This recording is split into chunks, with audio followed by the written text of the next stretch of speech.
Hello students, welcome to the class. Then हम लोग group 13 का डिस्कशन कर रहे थे। इसमें आज हम लोग शुरू करेंगे बोरिक एसिड। तो हेडिंग दीजिए बोरिक एसिड। कंपाउंड्स के बारे में डिस्कस कर रहे हैं। बोरिक एसिड या ऑर्थोबोरिक एसिड, इसे हम लोग ऑर्थोबोरिक एसिड या तो फिर बोरिक एसिड बोलते हैं। ऑर्थोबोरिक एसिड या सिंपल बोरिक एसिड, ठीक है। बात करते हैं इसके स्ट्रक्चर का। अगर हम लोग इसके स्ट्रक्चर की बात करें तो ये 2 डायमेंशनल शीट लाइक स्ट्रक्चर होता है, जिसके अंदर हेक्सागोनल टाइप का सिमेट्री बना हुआ होता है ड्यू टू हाइड्रोजन बॉन्डिंग। तो क्या लिखेंगे स्ट्रक्चर में? इस स्ट्रक्चर इज 2 डायमेंशनल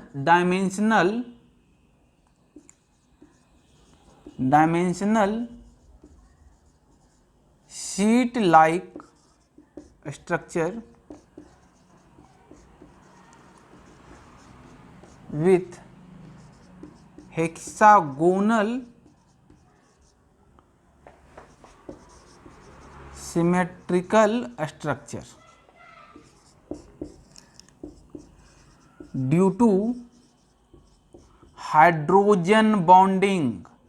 ध्यान दीजिए, जब ऑर्थोबोरिक एसिड सॉलिड स्टेट में होता है तो इसमें बहुत ज़्यादा हाइड्रोजन बॉन्डिंग होता है और एक दूसरे को से हाइड्रोजन बॉन्डिंग बना के हेक्सागोनल टाइप स्ट्रक्चर बना के एक दूसरे को पकड़ा हुआ होता है, हाइड्रोजन बॉन्डिंग।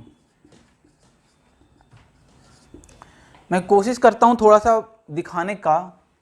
देखिए, H3BO3 का मतलब हुआ BOH3, यही है ना। तो बोरोन, ऑक्सीजन, हाइड्रोजन, इधर बोरोन, ऑक्सीजन, हाइड्रोजन बना दीजिए। बोरोन, ऑक्सीजन और हाइड्रोजन ये लगा हुआ है। एक बोरोन मान लीजिए यहाँ है, तो ये बोरोन का ऑक्सीजन के साथ, ये बोरोन का ऑक्सीजन के साथ हाइड्रोजन बॉन्डिंग है और ये हाइड्रोजन इधर होगा मान लीजिए। इसी प्रकार BOH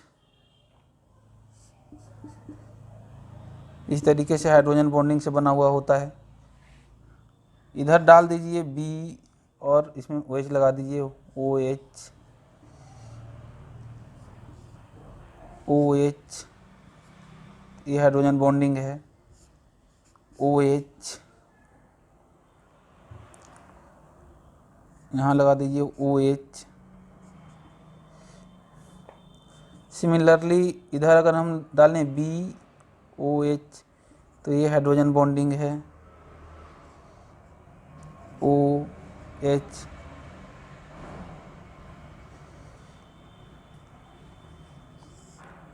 OH तो यहाँ से इस तरीके से ये हाइड्रोजन बॉन्डिंग से जुड़ा हुआ होता है, बहुत सारा लंबा चेन बनाया हुआ होता है। आप लोग स्ट्रक्चर को देख सकते हैं, बुक में भी बना हुआ है, ठीक है ना। स्ट्रक्चर बहुत अच्छा से नहीं बना है यहाँ पे। तो इस तरीके से ये हाइड्रोजन बॉन्डिंग से एक दूसरे से गुथा हुआ होता है और एक सीट बनाया हुआ होता है हेक्सागोनल टाइप का, और एक सीट और दूसरे सीट के बीच डिस्टेंस होता है, एक सीट और दूसरे सीट के बीच का डिस्टेंस होता है 3.18 एंगस्ट्रम। तो डायरेक्ट यही पूछा जाता है कि बोरिक एसिड का कैसा स्ट्रक्चर होता है। तो 2 डायमेंशनल शीट लाइक स्ट्रक्चर होता है, ये स्टेटमेंट में रहेगा। क्यों? Due to hydrogen bonding. तो ये सब कुछ बेसिक इंफॉर्मेशन है जो जिसे क्वेश्चन अराइज होते हैं। क्लियर है? तो बनाइए इसे। अब हम लोग ऑर्थोबोरिक एसिड के बारे में थोड़ा सा जानें। तो देखिए, ऑर्थोबोरिक एसिड, या तो फिर इसको हम लोग ऐसे लिख सकते हैं BOH3। ऐसा लगता है 3 हाइड्रोजन लगा हुआ है तो 3 H+ देगा, लेकिन एक्चुअली में H+ नहीं देता है। ये खुद से H प्लस नहीं देता है। ऑर्थोबोरिक एसिड लुईस एसिड है, लुईस एसिड का काम करता है, और जब हम लोग इसको वाटर में डालते हैं तो ये BOH का इसका स्ट्रक्चर है, BOH इस तरीके से वाटर में डाले हम लोग, ये वाटर है OH2 H2O, तो इसका लोन पेयर इस पे अटैक करेगा। इसके पास वैकेंट ऑर्बिटल है, आपको पता है, तो इस तरीके से BOH ये लोन पेयर अटैक किया तो OH2 यहाँ पे है ये वाला, और OH ये वाला इस तरीके से, तो यहाँ पर प्लस हो जाएगा और यहाँ पे माइनस हो जाएगा। आप देख लीजिए ये कोऑर्डिनेट बॉन्डिंग से बनाएगा, तो टेल तरफ हम लोग प्लस देते हैं और हेड तरफ हेड खत्म करके हम लोग माइनस देते हैं, और उसके बाद ये हाइड्रोजन इसको अपना इलेक्ट्रॉन दे देगा, तो फाइनली ये बन जाता है BOH 4 यूनिट, और यहाँ पे माइनस। आप देख लीजिए इसका फॉर्मल चार्ज कैलकुलेट कीजिए, तो बोरोन का वैलेंस इलेक्ट्रॉन कितना होता है, वैलेंसी कोवैलेंसी 3 होता है, लेकिन इसके पास यहाँ 4 इलेक्ट्रॉन है, इसका मतलब यहाँ पे माइनस चार्ज ऐसे भी आप लोग गिन सकते हैं, और plus H plus.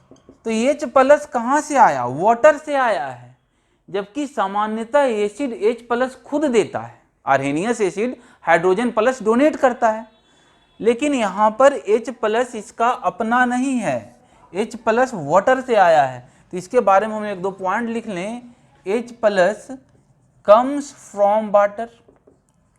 From water, दूसरा it is weak Lewis acid, ये 2 पॉइंट है, ये पॉइंट्स भी कंपटीशन में पूछे गए हैं, पूछे जाते हैं, पूछे जा सकते हैं। क्लियर है? की बात करते हैं हम लोग, ऑर्थोबोरिक एसिड का प्रिपरेशन हम लोग कैसे करेंगे। इसके लिए हम लोग बोरेक्स का यूज करते हैं, Na2B4O7, ये बोरेक्स है। 10H2O वाटर क्रिस्टलाइजेशन भी होता है, लेकिन यहाँ हम लोग यूज नहीं कर रहे, लिख नहीं रहे। बोरेक्स का रिएक्शन हम लोग H2SO4 से करवाते हैं, और वाटर तो होगा ही, तो हमें मिल जाता है H3BO3 प्लस Na2SO4, ठीक है। दूसरा हम लोग इसका प्रिपरेशन कोलेमेनाइट ओर से करते हैं। कोलेमेनाइट ओर क्या है, Ca2B6O11। देखिए 2611 से याद रखिएगा, 2611 बहुत पॉपुलर है, अच्छी बात के लिए पॉपुलर नहीं है, लेकिन पॉपुलर है। 2611 में जो दुर्घटना हुई थी उसके कारण 2611 से याद रखिएगा, इसे हम लोग बोलते हैं कोलेमेनाइट। ये है कोलेमेनाइट। इसका हम लोग SO2 और H2O के साथ अगर रिएक्शन करवा दें तो हमें बोरिक एसिड मिलेगा प्लस कैल्शियम बाई सल्फाइड मिलेगा। थर्ड काम कैसे बना सकते हैं, अगर बोरोन का रिएक्शन हम लोग कॉन्सनट्रेटेड H2SO4 या तो फिर HNO3 से करवा दें तो बोरिक एसिड मिलेगा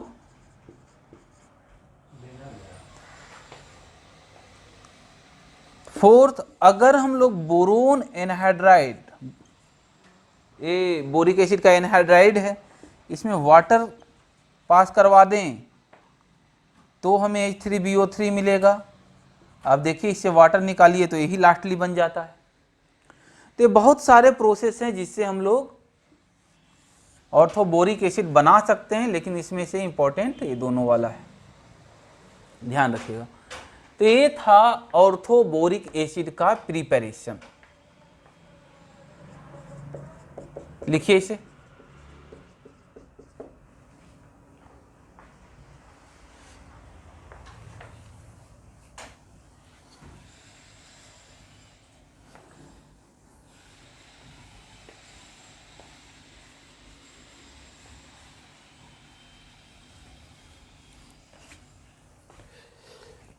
अब हम लोग बात करते हैं एक क्वेश्चन का, उससे समझिएगा।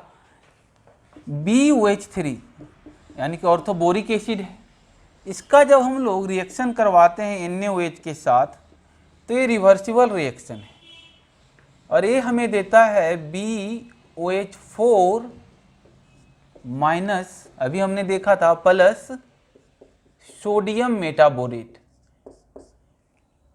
ये रिवर्सिबल रिएक्शन है। एक्चुअली में हम लोग जब बोरिक एसिड का टाइट्रेशन NaOH से करवाते हैं तो फिनोल्फथैलीन एज ए इंडिकेटर यूज करते हैं, लेकिन जब NaOH से हम लोग रिएक्शन करवा देते हैं तो ये रिवर्सिबल रिएक्शन है और बोरिक एसिड बहुत कम H प्लस प्रोड्यूस करता है, जिसके कारण टाइट्रेशन में फिनोल्फथैलीन के साथ हमें शार्प एंड पॉइंट नहीं मिल पाता है due to low concentration of hydrogen plus.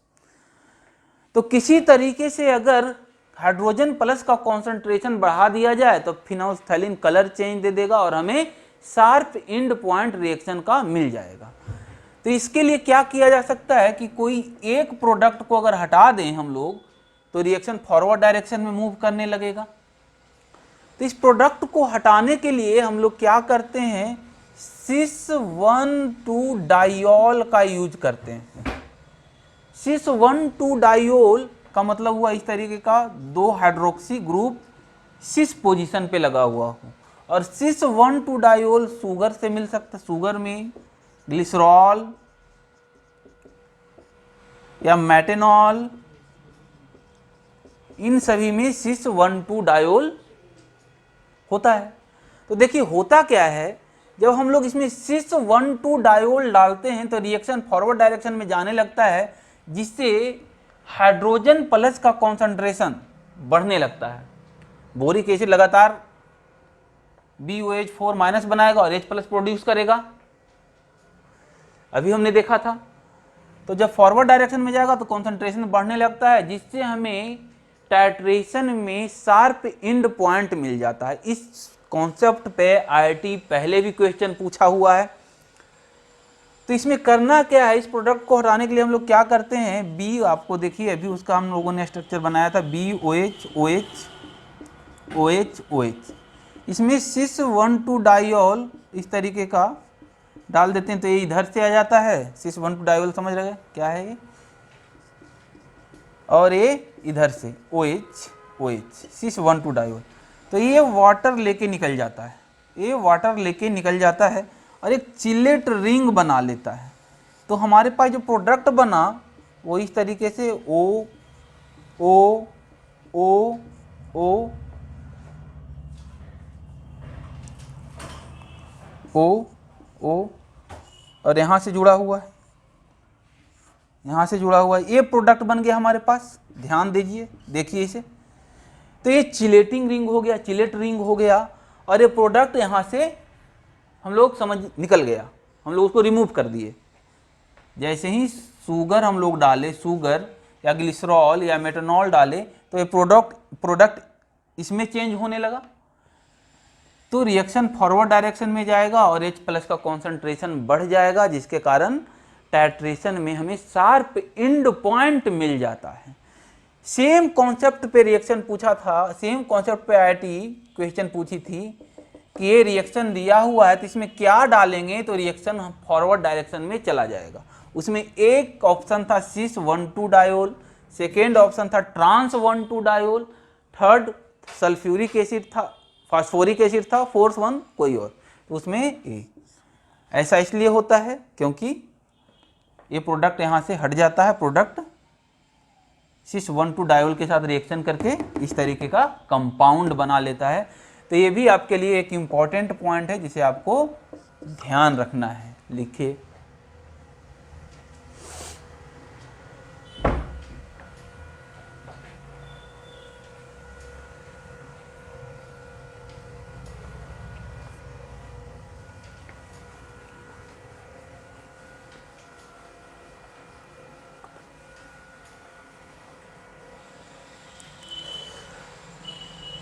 अब हम लोग बात करते हैं heating effect of boric acid.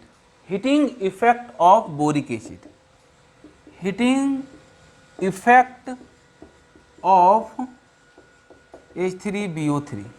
जब हम लोग H3BO3 को हीट करते हैं तो पहला 100 डिग्री सेल्सियस पे हमें मिलता है मेटाबोरिक एसिड, और 160 डिग्री तक इसे हीट कर दें तो हमें H2B4O7 मिलेगा, और फाइनली इसे स्ट्रांगली हीट कर दें, रेड हॉट स्ट्रांगली हीट कर दें इससे ज़्यादा टेम्परेचर पे 300-400 डिग्री सेल्सियस पे, तो हमें मिल जाएगा B2O3 मिल जाएगा फाइनली। तो ये हीटिंग इफेक्ट है, ये भी इम्पॉर्टेंट है, इसे भी आपको ध्यान रखना है। पहले हम लोग हीट किए तो एक वाटर मोलिक्यूल निकला, उसके बाद H2B4O7 बनाया, उसके बाद फाइनली B2O3, इसे हम लोग टेट्राबोरिक एसिड बोलते हैं। ठीक है, लिखिए इसे।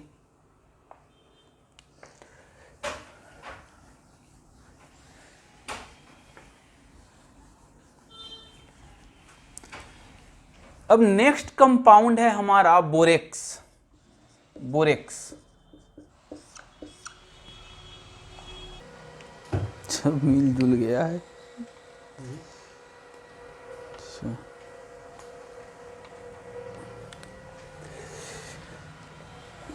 बोरेक्स,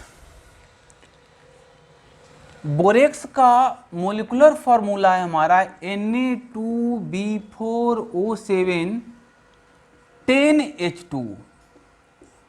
दिखने में ऐसा लग रहा है कि बोरेक्स में वाटर ऑफ क्रिस्टलाइजेशन का नंबर 10 है, लेकिन वाटर ऑफ क्रिस्टलाइजेशन यहाँ 10 नहीं 8 होता है, और बोरोन एनायनिक पार्ट का हिस्सा है। तो सबसे पहले क्या है इसमें, बोरोन इज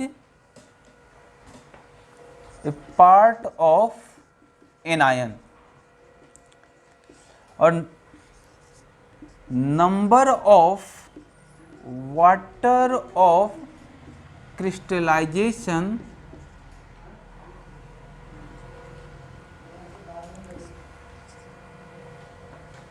अरे क्या है, लाइजेशन number of water of crystallization हमारा है 8। अगर हम लोग इसका स्ट्रक्चर बनाएं तो देखिए क्या है, इसका स्ट्रक्चर 2Na+ इधर, और बोरोन का यूनिट इस तरीके से बंधा हुआ होता है, OO OO OB O और O, 1 2 3 4 इस तरीके से बना लीजिए, और बोरोन इसके बीच में ऑक्सीजन बना लीजिए, और OH OH OH और OH बना लीजिए। ठीक है,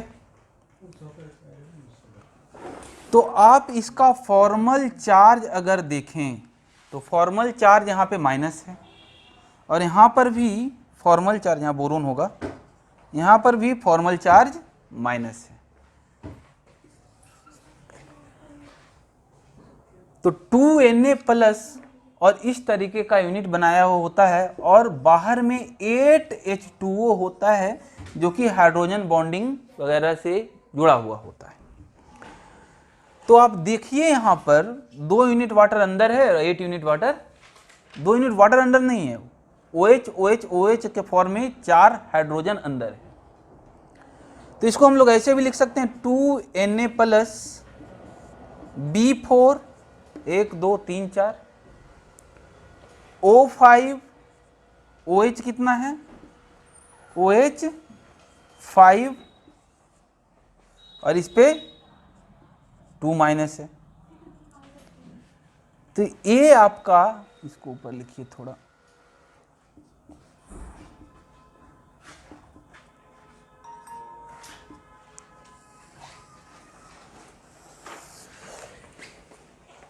ये इसका स्ट्रक्चर है, और बाहर में 8H2। तो इसे आपको ध्यान रखना है, इसके रिगार्डिंग बहुत सारा इंफॉर्मेशन पूछा जा सकता है, जैसे नंबर ऑफ BOB बॉन्ड कितने होंगे, 1 2 3 4 5, फॉर्मल चार्ज बोरोन पे, कितने बोरोन पे फॉर्मल चार्ज हैं, क्या फॉर्मल चार्ज है, ये सभी, number of water of crystallization क्या होता है, ये सभी इंफॉर्मेशन बोरेक्स के रिगार्डिंग पूछे जा सकते हैं, एनसीईआरटी में भी बताया गया है, इसे आपको ध्यान रखना है। ठीक है,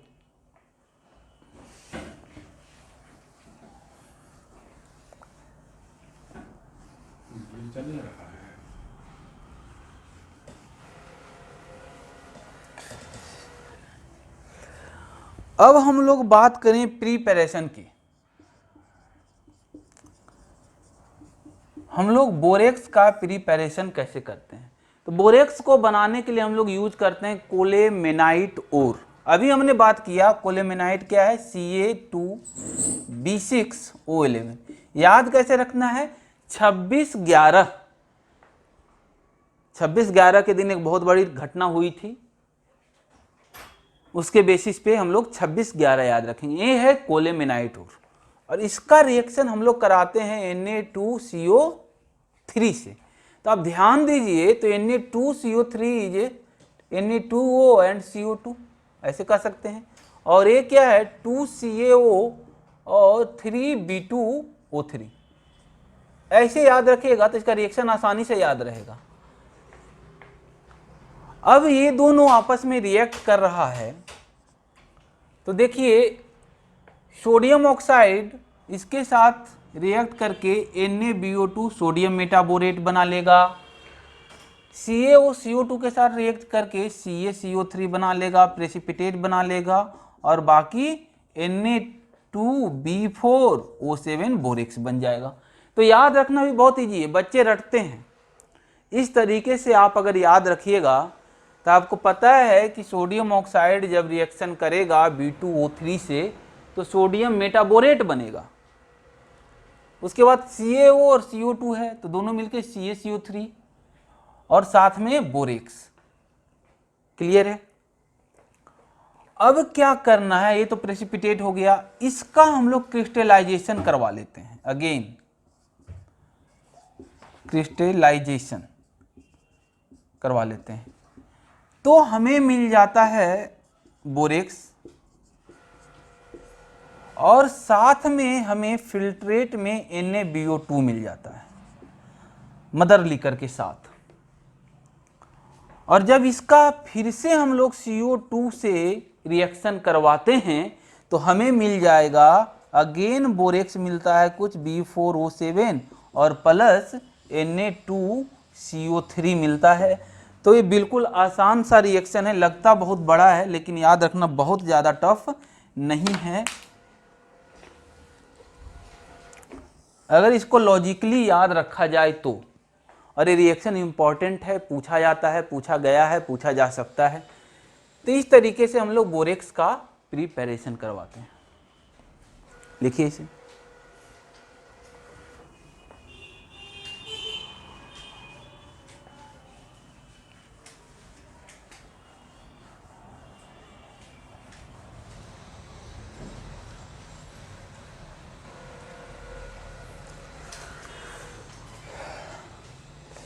अब uses of borax, uses of borax, हम लोग इसका यूज ग्लास इंडस्ट्री में करते हैं, ग्लास इंडस्ट्री में करते हैं। इसका use as a flux welding में करते हैं, used as a flux in welding. हम लोग जब गोल्ड का प्यूरिफिकेशन करते हैं उसमें भी हम लोग थोड़ा सा बोरेक्स यूज करते हैं। हम लोग यूज लिख सकते हैं used in purification of gold. ये सब यूज है हमारा बोरेक्स का।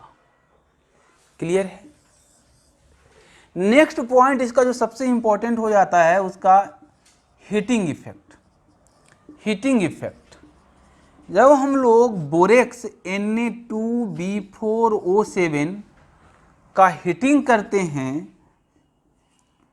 10H2O वाटर ऑफ क्रिस्टलाइजेशन है, तो सबसे पहले वाटर ऑफ क्रिस्टलाइजेशन निकलेगा जिससे क्रैकलिंग साउंड करेगा और साथ में स्वेल हो जाता है, स्वेल हो जाता है। और स्ट्रॉन्ग हीटिंग करते जाते हैं तो फाइनली ये सोडियम मेटाबोरेट और B2O3 दे देता है स्ट्रॉन्ग हीटिंग करने पे। करना क्या है, इसके लिए हम लोग बोरेक्स का पेस्ट बनाते हैं। पेस्ट बना के उसे प्लेटिनम वायर पे बुनसेन बर्नर्स पे हीट करते हैं। तो शुरू में हल्का साउंड करेगा, वाटर ऑफ क्रिस्टलाइजेशन निकलेगा, तो उसके बाद ये स्वेलिंग हो जाएगा। इसमें स्वेलिंग होने के बाद और स्ट्रांगली हीटिंग करते जाएंगे तो बीड बना लेता है। NaBO2 और B2O3 का एक ट्रांसपेरेंट बीड दिखता है, ट्रांसपेरेंट बीड टाइप का दिखेगा।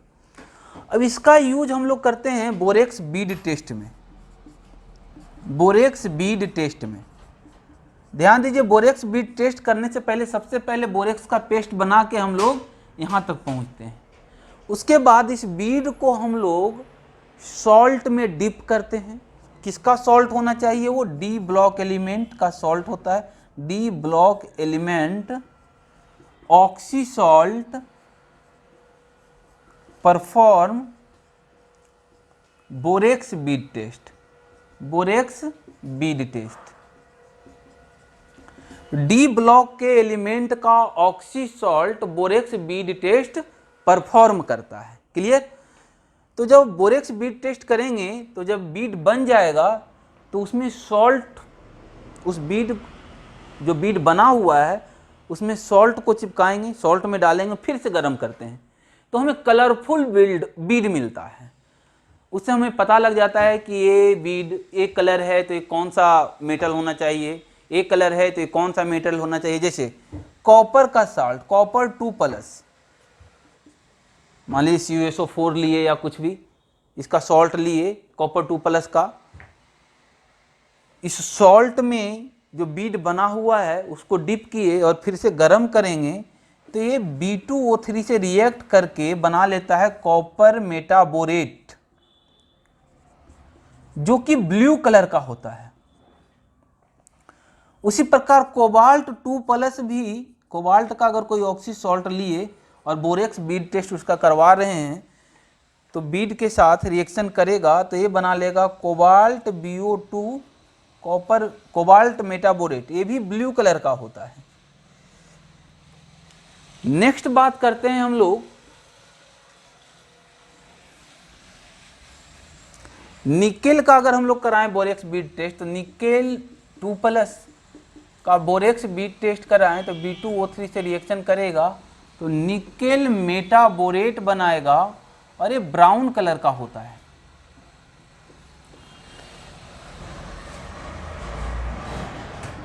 Mn2+ का सॉल्ट B2O3 से रिएक्ट करेगा बोरेक्स बीड टेस्ट में तो बनाएगा MnBO2 ये लाइट पिंक होता है, लाइट पिंक कलर का होता है। और क्रोमियम 3+ का borax bead test, chromium 3+ salt का करवाएंगे बोरेक्स बीड टेस्ट तो फाइनली B2O3 से रिएक्शन करके क्रोमियम BO2 होल थ्राइस बनाएगा जो कि ग्रे कलर का होता है। ये बोरेक्स बीड टेस्ट है, इससे ज्यादा नहीं पूछ सकता है। इसमें एक क्वेश्चन और अराइज होता है, क्या CuCl2 बोरेक्स बीड टेस्ट देगा? यहां मैं बात कर रहा हूं, क्या CuCl2 बोरेक्स बीड टेस्ट देगा? बोरेक्स बीड टेस्ट तो नहीं देगा। अभी मैंने बात किया कि borax bead test D block element का ऑक्सी सॉल्ट देता है और ये ऑक्सी सॉल्ट नहीं है CuCl2। तो ऐसे क्वेश्चन ऑप्शन बना के पूछे जा सकते हैं जिसमें 3 ऑक्सी सॉल्ट रहेंगे डी ब्लॉक्स के और एक हैलाइड वाला सॉल्ट दे देगा, बोलेगा which of following is not perform borax bead test. तो आपको डायरेक्ट पता होना चाहिए कि borax bead test oxy salt देता है डी ब्लॉक एलिमेंट का, इसलिए ये परफॉर्म नहीं करेगा। तो ये परफॉर्म नहीं करता है बोरेक्स बीड टेस्ट। क्लियर है? लिखिए इसे।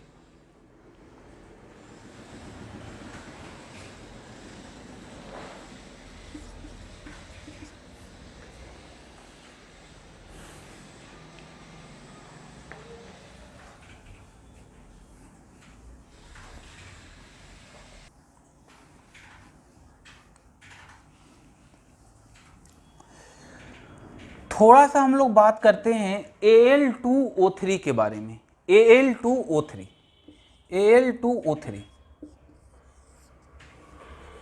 तो Al2O3 को हम लोग एलुमिना भी बोलते हैं, एलुमिना, एलुमिना।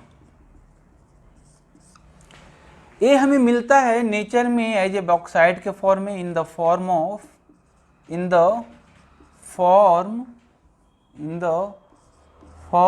ऑफ बॉक्साइड या corundum. It also found in